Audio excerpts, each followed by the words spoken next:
जिस स्थान पर गौ माता को बांधा गया हो और गाय अपने बछड़े को, बच्चिया को जन्म देती हो, उस स्थान पर उसकी मिट्टी, उसकी मृदा, उस जगह की रज, जब मकान का मुहूर्त होता है, दुकान खोली जाती है, दुकान बनाई जाती है, दुकान में कोई अग्नि का प्रवेश हो, उससे पहले जहां पर गाय ने अपने बछड़े को जन्म दिया हो, बच्चे को जन्म दिया हो, उस स्थान की मिट्टी उस भूमि पर लेपन कर दी जाए तो जिंदगी में कभी संपदा की कमी नहीं हो सकती। ये दूसरी मृदा स्कंद पुराण वर्णन करती है, धेनु मानस वर्णन करती है। दूसरी गीता प्रेस गोरखपुर का गो अंक वर्णन करता है, जहां पर गौ माता बंधी हो, जहां पर गौ माता नित्य स्मरण करती हो और गाय के बच्चों का जन्म होता हो, और वो भी देसी गाय, देसी बच्चों को जन्म दे, विदेशी नहीं, जर्सी नहीं, हो देसी बछड़ा हो, देसी ही गाय।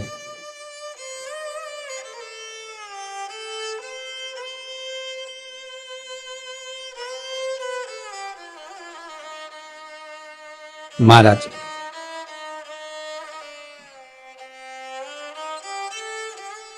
जहां पर गौ माता बंधती हो, गाय अपने बछड़े को जन्म देती हो, गाय अपने बच्चिया को जन्म देती हो, उस जगह की मिट्टी बड़ी प्रबल होती है, बड़ी प्रखर। यहां तक शिव महापुराण की कथा कहती है, स्कंद पुराण कहती है, धेनु मानस कहती है, गीता प्रेस गोरखपुर का गो अंक वर्णन करता है।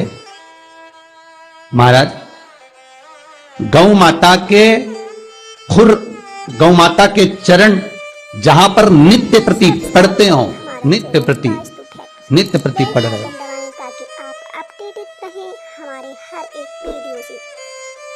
चरण पड़ने पर गौ माता के खुर में से गोलोचनी निकलती है। हमारे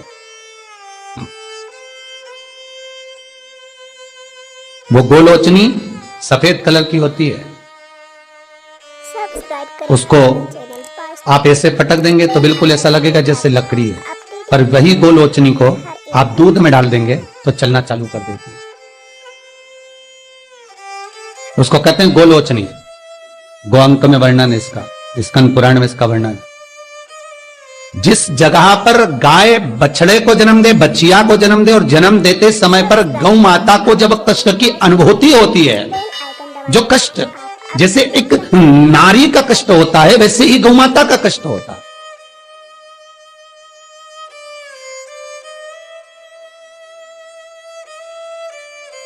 और वो कष्ट के समय पर खुर में से गौलोचनी गौ माता के कष्ट को हरने के लिए प्रकट होती है। उस गौलोचनी का जिह्वा से गौ माता चाटन करती है, चाटती है, और चाटने के बाद जो बछड़ा जन्म देती है, उस बछड़े को अपनी जिह्वा से एक बार चाट लेती है।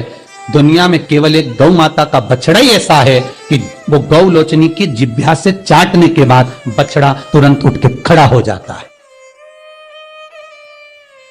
दुनिया में एक शेरनी भी अपने बच्चे को जन्म दे, एक चीता भी अपने बच्चे को जन्म दे, भैंस भी अपने बच्चे को जन्म दे, एक कुत्ता भी अपने बच्चे को जन्म दे, दुनिया में कोई अपने बच्चे को जन्म देगा तो बच्चे को उठने में, संभलने में समय लगता है।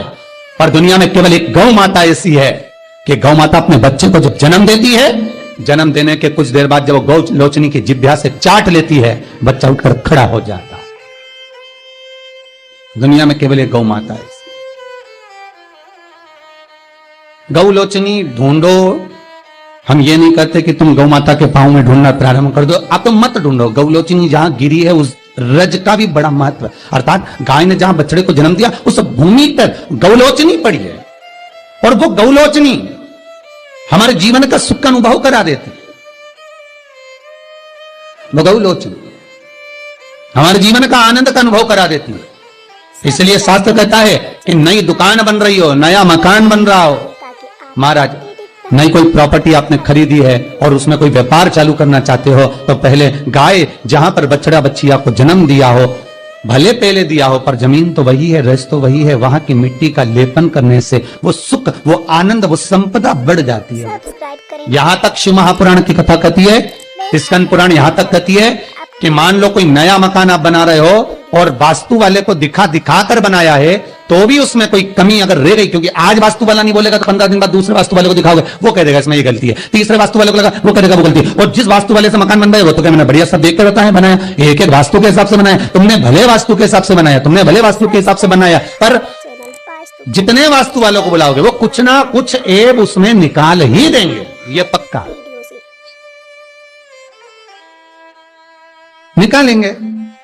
तुम किसी को पत्रिका दिखाने चले जाओ, किसी को अपना हाथ दिखाने चले जाओ, तुम किसी से नक पूछने चले जाओ, तुम किसी वास्तुशास्त्री के पास चले जाओ, जब तक वो उसमें थोड़ा बहुत एब नहीं निकाले तो क्या मतलब कि उनकी राजनीति जो विद्या उसमें निकालना तो पड़ेगा ना। रहे हमारे हर एक वीडियो से।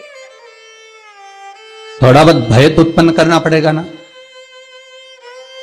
पर शिव महापुराण कहती है कि शंकर के पास आने के बाद कोई भय की बात होना ही नहीं चाहिए, कुछ भी नहीं। सब्सक्राइब करें क्या दुख, क्या तकलीफ, क्या कष्ट, अगर शंकर का अनुमोदन कर रहे हो, शिव का स्मरण कर रहे हो, तो फिर सोचना नहीं है, जो होगा शंकर करेगा वो होगा। अगर किसी व्यक्ति को चर्म रोग हो गया, कुष्ठ रोग हो गया, चमड़ी सफेद पड़ गई, रोग समाप्त नहीं हो रहा, बढ़ते जा रहा है, औषधियां आपने बहुत कर ली, तो 3 जगह की मिट्टी आपको फल प्रदान करेगी।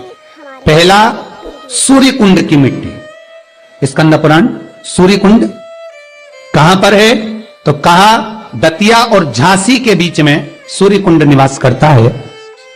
उस सूर्य कुंड की मिट्टी को लाकर जिस व्यक्ति को कुष्ठ रोग हो गया हो, शरीर की चमड़ी सफेद पड़ गई हो, स्कंद पुराण कहती है सूर्य कुंड की मृदा लगा लेने से 5 से 7 दिन में रोग समाप्त होने लगता है महाराज।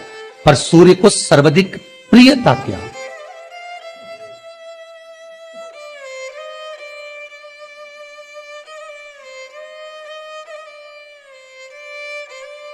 सब्सक्राइब करें हमारा चैनल। सर्वाधिक प्रियता सूर्य को क्या, आप अपडेटेड क्योंकि सूर्य तपता है, तो उस तपन को मिटाने के लिए सूर्य देवता के शरीर पर गाय का घृत मला जाता है।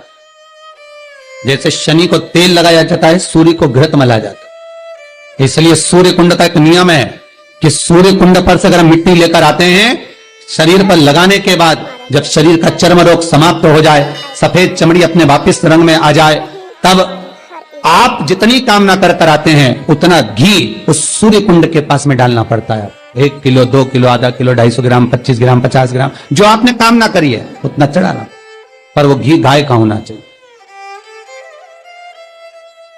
और उस घी का प्रयोग कोई नहीं कर सकता। इसलिए आज भी